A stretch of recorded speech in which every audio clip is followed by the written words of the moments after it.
Bank Janardhan ಬಗ್ಗೆ ಏನು ಹೇಳಬೇಕು. ನಮ್ಮ ಹಿರಿಯಣ್ಣ ನಮ್ಮನ್ನೆಲ್ಲ ಬಿಟ್ಟು ಅಗಲಿದ್ದಾರೆ. ಭಾಳ ಲವಲವಿಕೆಯಿಂದ ಸದಾ ಆ ದೊಡ್ಡ ದೇಹದ ಮುಖದ ಮೇಲೆ ಆ ದೊಡ್ಡ ನಗೆ ಇರ್ತಿತ್ತು. ನೋಡಿದ ತಕ್ಷಣ ಏನೋ ಚೆನ್ನಾಗಿದೆಯೇನೋ ಅಂತ ಸದಾ ನಗ್ತಾಯಿದ್ರು. ಫೋನ್ ಮಾಡಿದ್ರು ಏನೋ ಚೆನ್ನಾಗಿದೆಯಾ ಅಂತ ಫಸ್ಟ್ ನಗ್ತಿದ್ರು, ಆಮೇಲೆ ನಮಸ್ಕಾರ ಅನ್ನೋರು.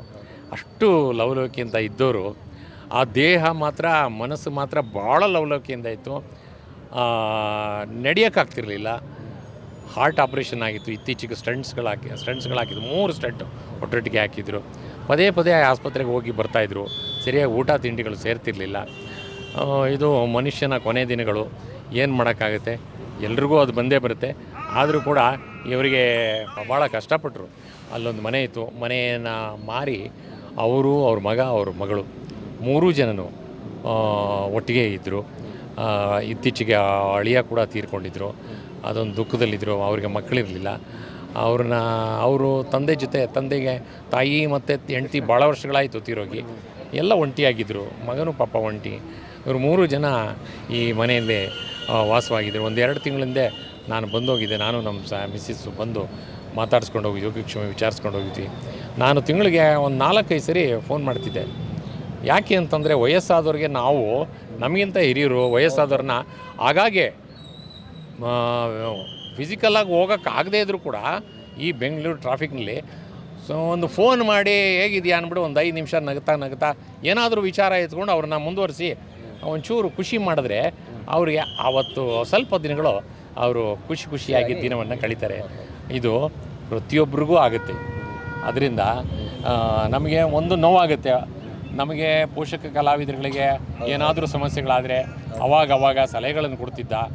ನಾನು ನನಗಿಂತ 10 ವರ್ಷ 12 ವರ್ಷ ದೊಡ್ಡವನಾದರೂ ಕೂಡ 13 ವರ್ಷ ದೊಡ್ಡವನು ಆದರೂ ಕೂಡ ನಾನು ಏಕವಚನದಲ್ಲೇ ಮಾತಾಡ್ತಿತ್ತು. ಅಂಥ ಸಲಿಗೆಯನ್ನು ನಾನು ಇಟ್ಕೊಂಡಿದ್ದೆ. ಯಾಕೆಂದರೆ ಅವ್ನು ನನ್ನ ವೃತ್ತಿರಂಗಭೂಮಿಗೆ ನನ್ನ ಪರಿಚಯ ಮಾಡಿಕೊಟ್ಟ.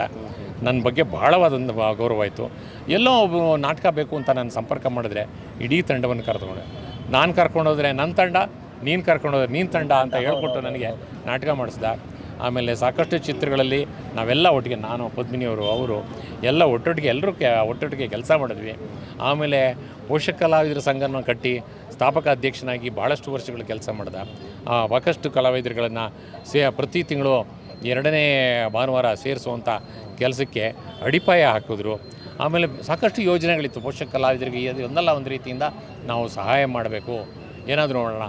ನನಗೆ ಸದಾ ಅವನ ಜೊತೆ ಇರ್ತಿದ್ದೆ. ನಾನು ಮಾತೆತ್ತಿರಿ, ನೀನು ಬಾರೋ ನನ್ನ ಜೊತೆ ಇರು, ಏನಾದರೂ ಒಂದು ಸಂಪರ್ಕ ಮಾಡೋಣ ಕೆಲಸ ಅಂತೇಳಿ. ನಾವು ಪ್ರಾಮಾಣಿಕವಾಗಿ ನಿಷ್ಕಲ್ಮಶವಾದ ಮನಸ್ಸಿನಿಂದ ಕೆಲಸ ಮಾಡ್ತಿದ್ವಿ. ಅದರಿಂದ ಒಂದೊಂದು ಸರ್ತಿ ಯಾರೋ ಏನೋ ಹೇಳ್ಕೊಟ್ಟು ಏನೋ ತೊಂದರೆಗಳಾಗ್ತಿತ್ತು. ಅದು ತೊಂದರೆನೆಲ್ಲ ನಿವಾರಿಸ್ಕೊಂಡು ಮಾಡ್ತಿದ್ವಿ.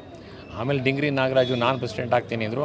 ಇವರು ಸ್ಥಾನ ಬಿಟ್ಟುಕೊಟ್ರು. ನಮ್ಮ ಅಧ್ಯಕ್ಷ ಆಗಿದ್ದರು ಬ್ಯಾಂಕ್ ಜನ ಇವರು ಬಿಟ್ಟುಕೊಟ್ರು. ಅವ್ರು 8 ವರ್ಷ ಆದಮೇಲೆ ಇವರು 6 ವರ್ಷ ಕೆಲಸ ಮಾಡಿದ್ರು. ಇವರು 6 ವರ್ಷ ಆದಮೇಲೆ ಇವರು ಗೆದ್ದು ಬಂದರು. ಹೀಗೆ ನಡ್ಕೊಂಡು ಬರ್ತಾ ಇದೆ ಪೋಷಕ ಕಲಾವಿದ ಸಂಘ. ಇದಕ್ಕೆ ನಮಗೇನು ಅಂತಂದರೆ ಕಲಾವಿದರನ್ನು ಮುಂಚೂಣಿಯಲ್ಲಿ ನಿಂತ್ಕೊಂಡು ಸಲಹೆ ನೀಡೋವಂಥವ್ರು, ಅವರ ಯೋಗಕ್ಷೇಮ ವಿಚಾರಿಸುವಂಥವ್ರು, ಅವರ ವೆಲ್ಫೇರ್ನ ನೋಡೋವಂಥ ಒಂದು ಸಂಘಟನೆಗೆ ಯಾರಾದರೂ ಒಬ್ಬರು ಲೀಡರ್ ಬೇಕು. ಅದಕ್ಕೆ ಇವರು ಸಲಹೆಗಳನ್ನು ಸದಾ ಕೊಡ್ತಿದ್ರು. ಅದು ಇವತ್ತೆಲ್ಲ ನಾಳೆ ಆಗುತ್ತೆ. ಆದರೂ ಕೂಡ ಇವತ್ತಿನ ದಿನ ಆಸ್ಪತ್ರೆಗೆ ಪದೇ ಸೇರ್ತಾಯಿದ್ರು, ಹುಷಾರಾಗ್ತಿರಲಿಲ್ಲ. ಇತ್ತೀಚೆಗೆ 5 ದಿನ ಸೇರಿದ್ರು. ಆಸ್ಪತ್ರೆಗೆ ಹೋಗಿ 1 ದಿನ ಇದ್ದು ವಾಪಸ್ ಬರ್ತಿದ್ರು. ಈ ಸರ್ತಿ ವಾಪಸ್ ಬರಲಿಲ್ಲ. ಅವ್ರಿಗೆ ಹಾರ್ಟ್ ಪ್ರಾಬ್ಲಮ್ ಇದ್ದಿದ್ದರಿಂದ ಅದರಿಂದ ಏನೋ ತೊಂದರೆ ಆಗಿದೆ ಅಂತ ನಾವು ಅಂದ್ಕೊಂಡ್ವಿ. ನೋಡಿದ್ರೆ ಉಸಿರಾಟದ ತೊಂದರೆಯಾಗಿ ಅವರು ನಿಧನ ಆದರು. ಕಷ್ಟ, ಯಾರೇ ಆದರೂ ಅಷ್ಟೇ, ಏನು ಮಾಡೋಕ್ಕಾಗಲ್ಲ. ದುಃಖ ಆಗುತ್ತೆ.